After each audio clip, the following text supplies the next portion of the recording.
guys. Happy Monday. So great to see you. Thank you for waking up with Impact today.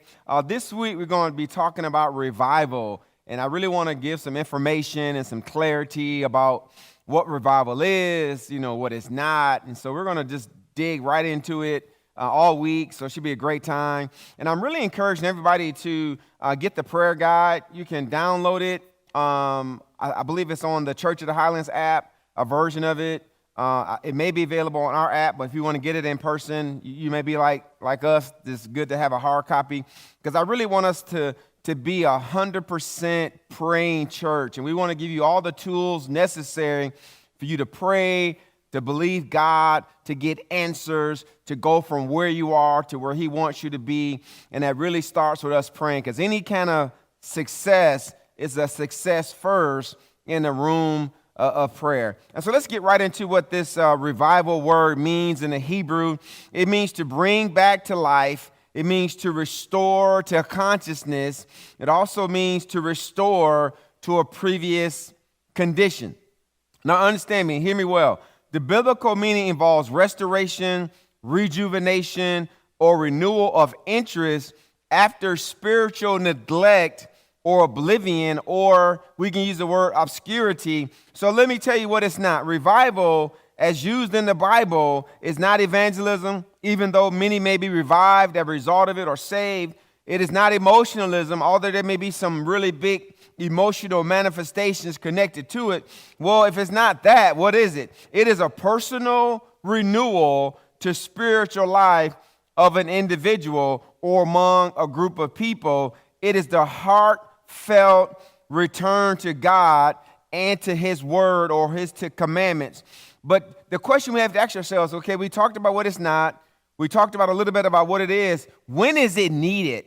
It is needed when the love of God or the love of God's people has grown cold. Now, we see this over in Revelation chapter 3. He says, I know your deeds and that you're neither cold nor hot. I wish you were either cold or one or the other.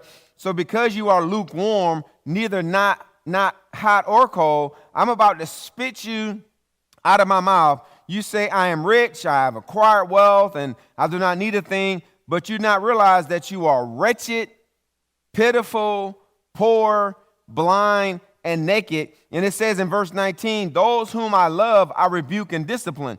So be earnest and repent.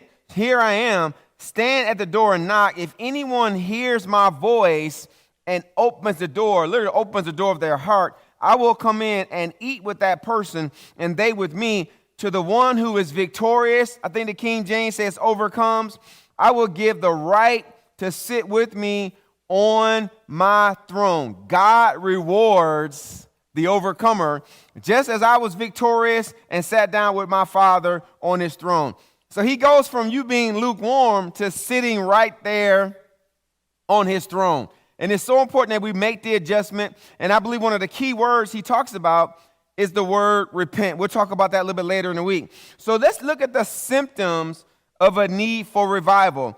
Just as a sick person manifests physical symptoms, so the need of a personal renewal has spiritual symptoms. Let me give you them real quick. One is complacency or self-satisfaction or satisfaction with the status quo. Another one is lack of concern for the lost. What's another one? Having an unforgiving spirit. Number 4, hiding or covering secret sins. Number 5, dislike or hatred toward other Christians. And then number 6 is being filled with pride. If a person is exhilarating or showing any one of those symptoms, it's time for that person to get revived. So all these symptoms are strong indications that we need to draw closer to God and His word. Now, I love this verse. It says over in Psalm 85, stanza 6, it says, will you revive us again, that your people may rejoice in you? Show us your unfailing love and grant us your salvation. Listen to this quote. We must continually remind ourselves that the pursuit of our personal mission can never interfere with God's big plan or God's grand mission. If we truly want revival or to see revival, God's agenda must become more important while we want to accomplish, and how we think it should happen becomes less important, because every great revival that the earth has ever seen started with a group of people on one accord who didn't care about being seen, being known, getting the credit. They just wanted God.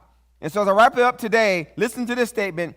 Every great revival that the earth has ever seen eventually when human agendas, every great revival waned when human agendas got in the way. Let's seek God this week. Let's go hard after God this year, and let's let revival be in our hearts and our lives going forward. We love you guys. We'll see you tomorrow on the Faith for Today podcast.